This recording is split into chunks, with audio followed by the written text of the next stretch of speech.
Hello everyone, स्वागत है आप सभी का। तो ये क्लास 12 भूगोल का चैप्टर 6 है, द्वितीय क्रियाएं, जिनमें देखिए मैंने आपको बता दिया था कि द्वितीय क्रिया किसे कहते हैं तथा उद्योगों को प्रभावित करने वाले कारकों की विवेचना भी आपको मैंने बता दिया था। लेकिन आपका पाठ काफी लंबा था, इसलिए इसको 2 पार्ट में या 3 पार्ट में आपको अच्छे से समझाया जाएगा। यहाँ पर देखिए आपको लिखा गया है कि विनिर्माण उद्योगों का वर्गीकरण, यानी उद्योग कितने तरह के हैं, यही सारी चीजें आपको बताई जाएंगी और ये पूछा भी जाता है। तो यहाँ पर देखिए सबसे महत्वपूर्ण इसमें क्या है कि आकार के आधार पर उद्योगों का वर्गीकरण, यही आपसे सबसे ज्यादा पूछा जाता है कि आकार के आधार पर उद्योगों का वर्गीकरण की विवेचना कीजिए। 6 नंबर का पूछा जाता है। तो चलिए धीरे धीरे एक एक कर को समझेंगे, तब आपको अच्छे से समझ में आएगा। यहाँ पर देखिए बोला है कि विनिर्माण उद्योगों का वर्गीकरण, कितने आधार पर उद्योगों का वर्गीकरण होता है। पहला तो आकार के आधार पर उद्योगों का वर्गीकरण होता है, दूसरा कच्चा माल के आधार पर उद्योगों का वर्गीकरण किया गया है, और उत्पाद एवं स्वामित्व के आधार पर क्या उद्योगों का वर्गीकरण किया गया है। तो हम एक एक करके समझेंगे। सबसे पहले हम आकार के आधार पर समझेंगे। तो आकार के आधार पर उद्योगों का वर्गीकरण जो है निम्नलिखित 3 प्रकार से किया गया है। आकार का मतलब जानते हैं, जैसे आकार का मतलब छोटा आकार, बड़ा आकार, इसी के आधार पर उद्योगों का वर्गीकरण किया गया। यानी ऐसे उद्योग जो छोटे थे उनको छोटा उद्योग कहा गया, ऐसे उद्योग जो बड़े थे उनको बड़ा उद्योग कहा गया। इतनी बात तो समझ में आ ही गई होगी। अब यहाँ पर देखिए पहला है आकार के आधार पर कुटीर उद्योग। कुटीर उद्योग को हम क्या सबसे छोटा उद्योग कहते हैं। क्या कुटीर उद्योग सबसे छोटा उद्योग होता है। दूसरा है छोटे पैमाने के उद्योग। इस छोटा है तो इसका मतलब ये मत समझिएगा सबसे छोटा, सबसे छोटा ये है। इसके बाद ये क्या है, छोटे पैमाने का उद्योग है। ये क्या होता है, कुटीर उद्योग से बड़ा होता है। अभी मैं एक एक करके एक्सप्लेन करूंगा, अभी आप बस समझिए। तीसरा है बड़े पैमाने का उद्योग। इतनी बात समझ में आई कि आकार के आधार पर उद्योगों का वर्गीकरण 3 प्रकार से किया गया है। कुटीर उद्योग, छोटे पैमाने के उद्योग, बड़े पैमाने के उद्योग। अब देखिए ये छोटा बड़ा ये क्यों कैसे हुआ, जिसमें देखिए पूंजी सबसे ज्यादा होगी, जिसके पास ज्यादा पैसा होगा वह बड़ा उद्योग करेगा। तो इसीलिए ये किस पे निर्भर करता है, जो आपका आकार के आधार पर उद्योगों का वर्गीकरण है, ये पूंजी, श्रमिक, उत्पादन की मात्रा, अन्य तमाम ऐसे कारक हैं जिनके ऊपर ये निर्भर करता है। अब मैं इसको समझाता हूं, समझिएगा। कुटीर उद्योग किसे कहते हैं। देखिए कुटीर उद्योग कैसा उद्योग है, ये एक प्रकार का ऐसा उद्योग है जो कि सबसे छोटा उद्योग है।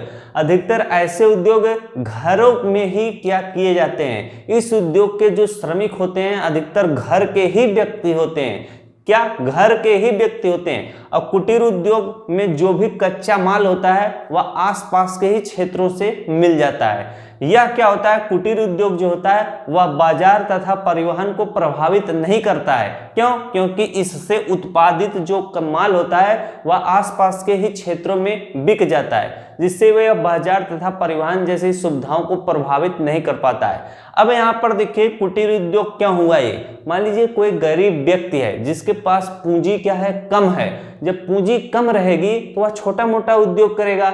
जितना पूंजी रहेगा उतना ही ना बड़ा उद्योग कर पाएगा। तो श्रमिक, उसके पास जब पूंजी नहीं है तो वो दूसरों को क्या पैसा देगा। श्रमिक कैसे आते हैं, जब आप पैसा देंगे तभी ना कोई आपके यहाँ काम करने आएगा। इसके बाद उत्पादन की मात्रा, जब पूंजी कम है आपके पास तो उत्पादन की मात्रा भी क्या होगी, आपकी कम होगी।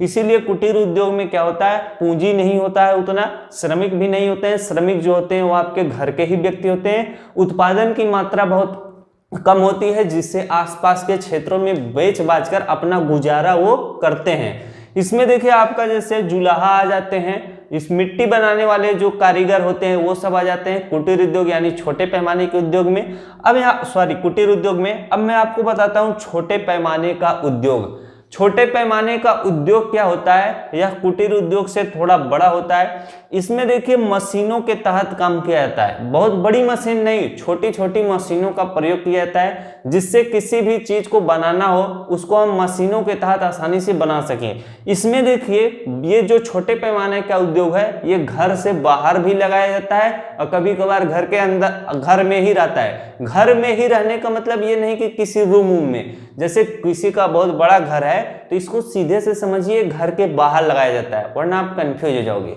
तो छोटे पैमाने का उद्योग घर से बाहर लगाया जाता है, इसमें श्रमिक आते हैं काम करने, वो अर्धकुशल व कुशल दोनों प्रकार के हो सकते हैं। वहीं पर छोटे पैमाने का उद्योग का जो तैयार माल होता है वह बाजारों में क्या बेचा जाता है तथा दूर दराज के क्षेत्रों में भी इसको बेचा जाता है, जिससे यह परिवहन तथा बाजार को अल्प रूप से प्रभावित कर देता है। अब यहाँ पर देखिए बड़े पैमाने का उद्योग में क्या लिखेंगे। बड़े पैमाने का उद्योग एक प्रकार का ऐसा उद्योग है जिसमें बड़ी बड़ी मशीनों का प्रयोग होता है। इस प्रकार के उद्योग में कुशल श्रमिकों का प्रयोग होता है, अर्धकुशल वहां पर नहीं रहेंगे। कुशल श्रमिकों का इसलिए वहां पर प्रयोग किया जाता है जिससे सामान को आसानी से और जल्दी कम समय में बनाया जा सके। बड़े पैमाने के उद्योग में लंबे समय से कार्यरत जो श्रमिक होते हैं उनके अंदर कार्य की क्षमता थोड़ी तेजी हो जाती है करने की, यानी वो उसमें क्या होते हैं, एक्सपर्ट होते हैं। इतनी बात समझ में आई होगी। अब बड़े पैमाने का उद्योग जो होता है वो लोगों को रोजगार देता है, वही काम छोटे पैमाने का उद्योग भी करता है, ये भी लोगों को रोजगार देने में काम करता है। वहीं पर जो कुटीर उद्योग है वह बस घर के ही सदस्यों के द्वारा काम किया जाता है, वह आसपास जैसे दूसरे श्रमिकों को रोजगार देने में सामर्थ्य नहीं रहता है उतना। इतनी बात आप सभी लोगों को समझ में आ गई होगी। तो चलिए अब हम आगे आपको लेके चलते हैं। आगे देखिए आपका है कच्चे माल के आधार पर उद्योगों का वर्गीकरण। तो इस फिगर को आपको काफी अच्छे तरीके से समझना होगा, तभी आप अच्छे से कर पाएंगे। वैसे ये अधिकतर प्रश्न नहीं पूछा जाता है, अधिकतर प्रश्न आपका आकार के आधार पर उद्योगों का वर्गीकरण वही पूछा जाता है, लेकिन आपको सब कुछ जानना चाहिए क्योंकि आप पढ़ाई कर रहे हैं। तो यहाँ पर देखिए लिखा है कि कच्चे माल के आधार पर उद्योगों का वर्गीकरण।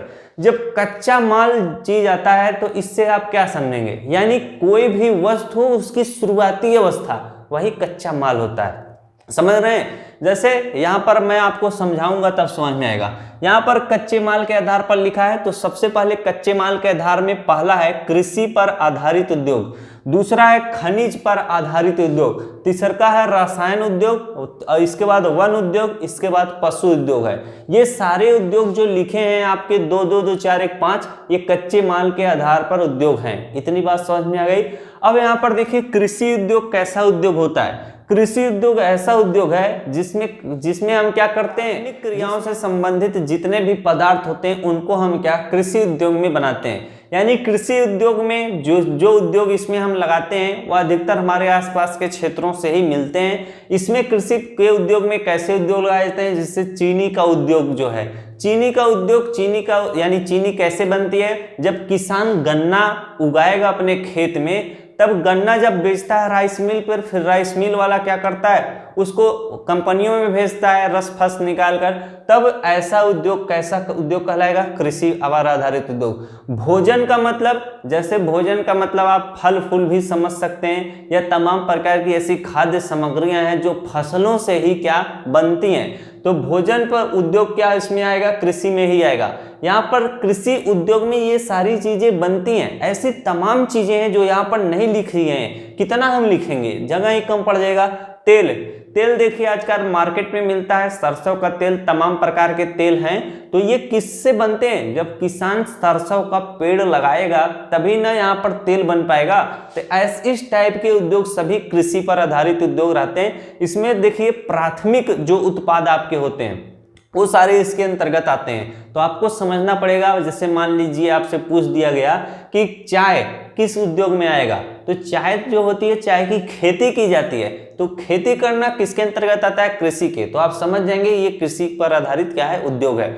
अब यहाँ पर देखिए लिखा है खनिज उद्योग। आप इसको कैसे समझेंगे, कृषि पर आधारित उद्योग में अधिकतर खाद्य सामग्रियां ही आती हैं। इतनी बात समझ में आई। कुछ ऐसे भी हैं जो अन्य चीजों से भी आती हैं, तो आपको दिमाग से समझना पड़ेगा। अब यहाँ पर देखिए खनिज पर आधारित उद्योग है। यहाँ पर देखिए धात्विक खनिज और अधात्विक में बांटा गया है। खनिज यानी जिसमें देखिए धात्विक खनिज, अधात्विक खनिज, लौह, अलौह, इस प्रकार के जितने भी सामान बनते हैं वो किसके अंतर्गत आते हैं, वो आपके खनिज पर आधारित उद्योग हैं। तो जैसे समझिए यहाँ पर धात्विक खनिज, इसको लौह और अलौह में बांटा गया है, क्योंकि लोहा जो है एक लोहा होता है, एक अलौह होता है, जिसमें लोहांश की मात्रा नहीं रहती है, उसमें कम होती है। यहाँ पर देखिए लौह इस्पात है। लौह इस्पात यानी पूरी तरह से ये लोहा होता है। जैसे आप सरिया उरिया अपना देखते हो, मशीन जिससे बनी हुई है, कल फैक्ट्रियां, मोटरसाइकिलें, ये सभी लोहे से बनी हैं, तो इसके अंतर्गत कौन सा ऊपर लौह इस्पात उद्योग आएगा। अब इसमें देखिए अलोह में तांबा, एल्युमिनियम, आभूषण, आभूषण मतलब जो गहना वहना पहनते हैं लोग, वो किसमें अलोह में आएंगे। तो इस टाइप के जितने भी सामग्री आप देख रहे हैं बन रहा है, सीमेंट और मिट्टी के बर्तन, ये सभी किसके अंतर्गत आते हैं, ये सभी खनिज उद्योग के अंतर्गत आते हैं। मिट्टी का बर्तन से ये मत समझ लीजिएगा कि ये कृषि के अंतर्गत आएगा। कुछ ऐसी चीजें हैं जो मिट्टी से बनती हैं, उसे कृषि के बर्तन इसको आप रख सकते हैं, लेकिन ये मिट्टी का बर्तन जो आपकी चिकनी मिट्टी होती है, उससे कुछ ऐसे बर्तन बनाए जाते हैं जो देखने में अति सुंदर लगते हैं। तो ऐसे उद्योग खनिज से होते हैं, जैसे वो चिकनी मिट्टी हर जगह आपको थोड़ी ना मिल पाएगी। तो इस टाइप के सीमेंट उद्योग ये खनिज पर आधारित उद्योग कहलाएंगे। अब यहाँ पर देखिए रसायन पर आधारित उद्योग, रसायन पर आधारित उद्योग में कौन सी चीजें बनाई जाएंगी, जो ऐसे देखिए पेट्रो रसायन है, इसको आपने पढ़ा भी होगा क्लास 12th में। प्लास्टिक जैसे कुर्सी, मेज, ये सारी चीजें प्लास्टिक की बनाई जा रही हैं। तो क्या कुर्सी जमीन में इसी तरह से थोड़ी ना मिल जाती है, बस जमीन खोदो कुर्सी निकल जाएगी? नहीं, पहले प्लास्टिक का क्या होता है, कच्चा माल होता है, उसको तैयार किया जाता है, तो उस कच्चे माल को मॉडिफाई करके कुर्सी उर्सी बनाया जाता है। तो प्लास्टिक जैसे चीजें रसायन की चीजें कहलाती हैं। ये सब किसके अंतर्गत है कि रसायन में। अब वहीं पर देखिए रेशा लिखा है, नमक लिखा है, इसके बाद यहाँ पर क्या है, रासायनिक उर्वरक लिखे हैं, जैसे खाद, यूरिया, डाई, जितना आप देखते हो छींटा जाता है, पेड़ पौधे में जितना दिया जाता है जैसे उसको उगने के लिए, तो ये किसके अंतर्गत आएंगे, सभी रसायन के अंतर्गत आएंगे। नाम से ही स्पष्ट हो जाएगा, आपको आसानी से समझ में आ जाएगा ये किस उद्योग में आएंगे। तो यहाँ पर देखिए कच्चा माल लिखा हुआ है, तो ये सारे क्या होते हैं, कच्चे माल होते हैं। क्या होते हैं, कच्चे माल। इन कच्चे मालों का क्या रूप बदल कर उनको उपयोगी वस्तु में क्या बदला जाता है। जैसे यहाँ पर देखिए नमक है, जो नमक आप खाते हो वो समुद्रों के किनारे जाएंगे तो आपको इस तरह से लाइनें बिछी रहती हैं, तो वहां पर आप जो नमक वहां पर है वो नमक आप नहीं खा पाओगे, उसको शुद्ध रूप से बनाया जाता है। यानी शुद्ध रूप से बनाने से पहले जो समुद्र के किनारे हम लोग देखते हैं वो नमक, वो कच्चा माल कहलाता है। अब आपको समझ में आया होगा। उसी तरह से प्लास्टिक, जो कुर्सी पर आप बैठते होगे, कुर्सी बनाने से पहले जो चीज थी वो कच्चा माल कहलाता है। वही चीज यहाँ पर है लोहा। जैसे आप मान लीजिए ये जो हमारा डिजिटल बोर्ड है ये लोहे का है, तो इससे ये डिजिटल बोर्ड बनने से पहले लोहा जो होगा रफ टाइप में होगा, उसका कोई उपयोग ही नहीं होगा, तो उसको बनाया जाता है इस टाइप से मशीनों में मॉडिफाई करके। तो मॉडिफाई करने से पहले जो लोहा था वो आपका कच्चा माल था। अब वही चीज यहाँ पर भी है, जैसे चीनी है, चीनी बनने से पहले वो क्या थी, गन्ना थी, तो गन्ना आपका कच्चा माल कहलाएगा। इसीलिए यहाँ पर लिखा है कच्चे माल के आधार पर उद्योगों का वर्गीकरण। अब आपको अच्छे से और समझ में आ रहा होगा। अब यहाँ पर देखिए रसायन मैंने आपको बता दिया। उसी तरह से वन पर आधारित उद्योग है, ये वन वाला भी क्या होगा, कच्चा माल होगा। यानी जैसे यहाँ पर लकड़ी लिखा हुआ है, तो इमारती लकड़ी किसमें आएगी, वन पर आधारित उद्योग में। यानी जैसे आप बागवानी किए हो तो वो भी किसके अंतर्गत आएगा, वन पर आधारित उद्योग के अंतर्गत आएगा। तो इसके अंतर्गत क्या किया जाता है, जैसे वन हम क्या इमारती लकड़ियों को रखते हैं, तथा तारपीन जैसे तेल तथा कागज जैसे उद्योग, ये सभी किसके अंतर्गत आएंगे, वन पर आधारित उद्योग के अंतर्गत आएंगे। अब हम अगला पढ़ेंगे पशु पर आधारित उद्योग। यहाँ पर देखिए क्या लिखा है, पशु में क्या आएगा, जैसे चमड़ा, ऊन, मांस। यानी पशुओं से जो कच्चा माल हमें मिलता है वो किसके अंतर्गत आएगा, पशु पर आधारित उद्योग के अंतर्गत आएगा। यहाँ पर देखिए चमड़े से क्या बनता है, जूता चप्पल बनता है। ऊन से क्या बनता है, जो आप लोग कपड़ा उपड़ा पहनते हो। मांस को लोग क्या खाते हैं। तो इस टाइप की चीजें क्या पशु पर आधारित उद्योग के अंतर्गत आएंगी। इतनी बात आपको अच्छे से समझ में आ गई होगी। इसमें कोई चीज और नहीं समझाना है, एक बार मैं फिर से इनको थोड़ा फास्ट आपको बताता हूं तो समझ में आ जाएगा। यहाँ पर देखिए कच्चे माल के आधार पर उद्योगों का वर्गीकरण है, तो इसमें हमें कच्चे माल को ही बस रखना है। यहाँ पर सबसे पहला है कृषि। कृषि में जैसे चीनी, भोजन, फल, तेल, चाय, कृषि। यानी जितने चीजें आप कृषि से देखते हो वो कृषि से बनी हुई हैं, तो बनने से पहले जो चीजें होती हैं वो आपके कृषि उद्योग के अंतर्गत आएगी। वही चीज यहाँ पर है खनिज। खनिज में आपके जितने भी टाइप के खनिज आएंगे, धात्विक खनिज, अधात्विक खनिज। इसके बाद यहाँ पर लिखा है लव अलाव, तो सभी खनिज के अंतर्गत आते हैं। यानी जो आपको भूमिगत चीजों से मिलती हैं, प्राकृतिक चीजों से, प्राकृतिक वातावरण में आपको मिल जाती हैं, इस टाइप की चीजों से बनी जो वस्तुएं और बनने से पहले जो थी वो आपके क्या हो जाएंगी, खनिज उद्योग के अंतर्गत आएंगी। अब यहाँ पर रसायन लिखा हुआ है, यहाँ पर वन लिखा है, यहाँ पर पशु है। ये तो काफी इजी था, इसको समझ ही गए होंगे। आगे आपको लेकर चलता हूँ। यहाँ पर देखिए, इसको समझना काफी अति आवश्यक है। उत्पाद एवं उत्पादन के आधार पर उद्योगों का वर्गीकरण। यहाँ पर देखिए, पहला है आधारभूत उद्योग और दूसरा है गैर आधारभूत उद्योग। इसको समझिएगा। तो यहाँ पर उत्पादन एवं उत्पाद के आधार पर उद्योगों का वर्गीकरण दो ही रूप में है। पहला है आपका आधारभूत, दूसरा का है गैर आधारभूत। तो आधारभूत उद्योग किसे कहते हैं? तो वे उद्योग जिनके उत्पाद को अन्य वस्तु बनाने के लिए कच्चे माल के रूप में प्रयुक्त किया जाता है, आधारभूत उद्योग कहलाते हैं। यानी ऐसा उद्योग जिनके कच्चे माल को हम क्या, अन्य वस्तु बनाने में प्रयोग करते हैं किसी दूसरे उद्योग में, वो हमारा कैसा उद्योग कहलाएगा? हमारा आधारभूत उद्योग कहला जाएगा। जैसे यहाँ पर देखिए, इसमें हम क्या लिखेंगे? इसमें हम लोहा लिखेंगे। क्या? लोहा। तो जो हमारा लोहा होता है, लोहा शुद्ध रूप से रहता है, कच्चा माल रहता है। तो लोहे को हम क्या करते हैं, पहले निकालते हैं जमीन से, कुछ उसको बनाएंगे तो वो क्या, कच्चा माल कहलाएगा। फिर उसी कच्चे माल को जो आपकी मान लीजिए गाड़ी बनानी हो, गाड़ी बनानी हो, तो ये दूसरी कंपनी होगी, ये दूसरा उद्योग होगा। मान लीजिए क्या है आपका, बृहद उद्योग है। तो यहाँ से ये कच्चा माल क्या खरीदेगा और अपने यहाँ पर ले जाकर कच्चे माल लोहे को मॉडिफाई करके गाड़ी बनाएगा, उसका छड़ बनाएगा, उसका खिड़की दरवाजा बनाएगा। तो ये सारी चीजें किसके अंतर्गत हैं? जो कच्चा माल आपका है वह आपका आधारभूत उद्योग कहलाएगा। इसमें देखिए लिखा है सीधे तौर पर, वे उद्योग जिनके उत्पाद को, जैसे ये कच्चा माल है, ये क्या है, उत्पाद है, अन्य वस्तु बनाने के लिए कच्चे माल के रूप में प्रयुक्त किया जाता है, आधारभूत उद्योग कहलाते हैं। तो इसको आपको याद रखना पड़ेगा। समझाने को तो मैं समझाया हूं। यहाँ पर लिखा है गैर आधारभूत उद्योग। तो यहाँ पर लिखा है कि इन उद्योगों से निर्मित उत्पादों को सीधे उपभोग के रूप में प्रयोग किया जाता है। यानी जो गैर आधारभूत उद्योग हैं, वो उनके उत्पादों को हम सीधा उपभोग कर लेते हैं, यानी खा लेते हैं, उसका दूसरा चीज आप नहीं बना सकते। जैसे यहाँ पर लिखा गया है ब्रेड है, ब्रेड अगर आप मार्केट से खरीद के लाए हैं तो उसको आप क्या करते हैं, सीधे खा लेते हैं। तो उस ब्रेड का और कुछ तो नहीं बन सकता। अब आप अपने घर में ब्रेड को कुछ बनाने लगिए तो उसका महत्व दूसरा हो जाएगा। यहाँ पर कंपनी की बात हो रही है। मान लीजिए कोई एक ये कंपनी है, ये कंपनी दूसरी है, ये क्या कर रही है, ब्रेड बना रही है। अब ब्रेड क्या, मान लीजिए ये कच्चा माल है, ये क्या है, कच्चा माल है। तो यहां से अगर ये कंपनी इसको खरीद ली है तो ब्रेड का दूसरा चीज तो बनाएगी नहीं बनाती है आप, बल्कि ब्रेड को आप अपने घर में इसका दूसरा चीज बना लेते हो। तो उससे मतलब नहीं, हमको लार्ज स्केल पे सोचना है। चलिए अगला चीज आपको बताते हैं। वैसे कुछ चीजें अपवाद में आ जाती हैं। यहाँ पर बिस्कुट है, बिस्कुट भी आप सीधे खा लेते हो, उसका दूसरा उपयोग नहीं कर पाएंगी दूसरी कंपनियां। यानी दूसरी कंपनियां बिस्कुट को कच्चे माल के तौर पर नहीं उपयोग करेंगी। चाय है तो चाय को आप सीधे पी लेते हो। साबुन है, खरीदे और मसल के लगा लिए। उसी तरह से वस्त्र है, खरीदे, पहने और फेंक दिए। कागज भी उसी तरह से।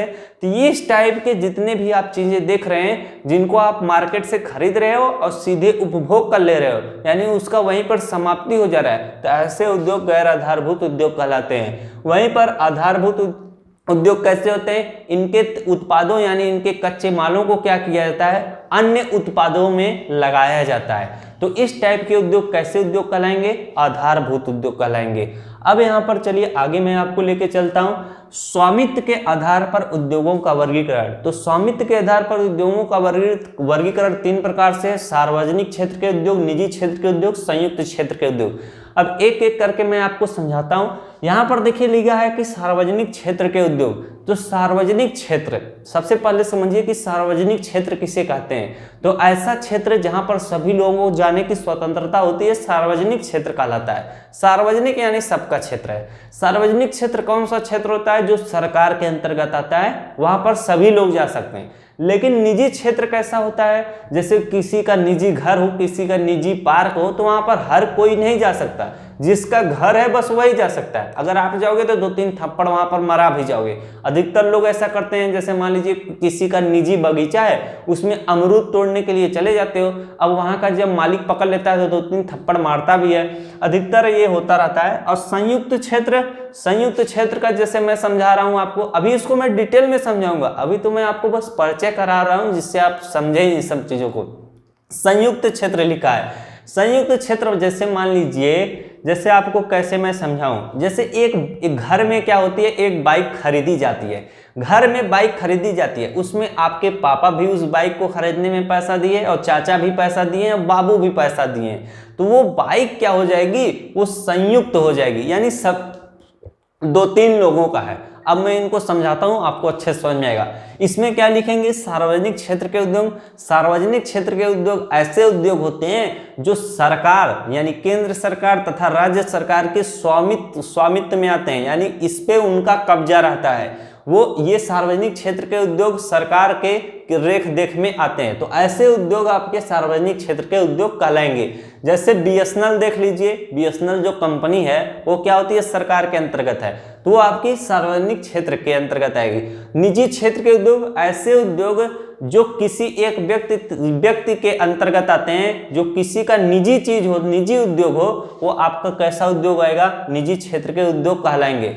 जैसे मान लीजिए हम यहाँ पर क्या कर रहे हैं, एक उद्योग लगा रहे हैं। ये किसका उद्योग है, मान लीजिए ये क्या, मैं एक गाड़ी बनाने का उद्योग खोला हूँ, तो ये हमारा निजी उद्योग है। तो ये हमारा इस टाइप के उद्योग जितने भी लोग खोलते हैं वो निजी क्षेत्र के उद्योग के अंतर्गत आता है। अब यहाँ पर संयुक्त क्षेत्र का उद्योग है। संयुक्त क्षेत्र का उद्योग का मतलब, जैसे यहाँ पर क्या एक उद्योग खुला हुआ है, अब इस उद्योग को क्या आधा यहाँ पर सरकार भी चला रही है और सरकार के साथ साथ कुछ निजी यानी व्यक्ति लोग चला रहे हैं। तो यहाँ पर जब सरकार और व्यक्ति दोनों लोग मिलकर चलाते हैं तो आपका संयुक्त क्षेत्र का उद्योग कहलाता है। आई होप आप सभी लोगों को काफी अच्छे तरीके से समझ में आ गया होगा कि स्वामित्व के आधार पर उद्योगों का वर्गीकरण। अब इसमें उदाहरण आप अपना थोड़ा दिमाग लगाइएगा, फिर भी अगर आप ना समझ पाए तो कुछ ना कुछ हेल्प लीजिएगा। वैसे मैंने आपको अच्छे से बताया, कहीं पर देखने की जरूरत नहीं होगी।